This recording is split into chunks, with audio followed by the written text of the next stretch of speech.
ঠান্ডা পানি মুখে দিলেই আপনার দাঁত কি শিরশির করে? এই অস্বস্তিকর সমস্যার সমাধান কি এবং এক্ষেত্রে আপনার করণীয় কি, এটা সম্পর্কে আজকে জানবো। আসসালামু আলাইকুম, আমি doctor Tasmin Jebin, dental surgeon, smile dental care Barishal শাখা থেকে বলছি। দাঁতের শিরশির করা বা দাঁতের সেন্সিটিভিটি খুবই কমন একটি সমস্যা। এইটি কেন হয় না জানার আগে অবশ্যই আপনার জানতে হবে দাঁতের গঠন সম্পর্কে। দাঁতের উপরে একটি শক্ত আবরণী থাকে যেটাকে এনামেল বলা হয়।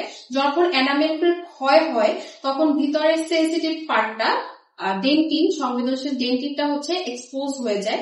ওটা যখন উন্মুক্ত হয় তখন আপনি ঠান্ডা, গরম, মিষ্টি যা কিছুই খান না কেন আপনার দাঁত শিরশির করবে। জেনে নিই দাঁত সেন্সিটিভিটি হওয়ার কারণগুলো কি কি।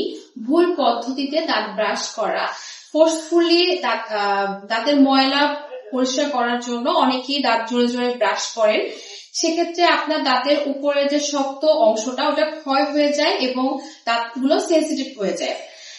গামের রিসেশন হওয়া, মানে গামের মাড়িটা দাঁত থেকে নিচে নেমে গেলে সেক্ষেত্রে আপনার সেন্সিটিভিটি বৃদ্ধি পায়। এছাড়া দাঁতে ক্যারিজ বা গর্ত দেখা দিলে সেক্ষেত্রে দাঁতে সেন্সিটিভিটি দেখা যায়। এক্ষেত্রে আপনার করণীয় কি এই সমস্যাগুলো সমাধানের জন্য? অবশ্যই নরম ব্রিসেলের টুথব্রাশ ব্যবহার করবেন। ডক্টরের পরামর্শ অনুযায়ী সেন্সিটিভিটি কমানোর একটা ভালো মানের টুথপেস্ট ব্যবহার করবেন।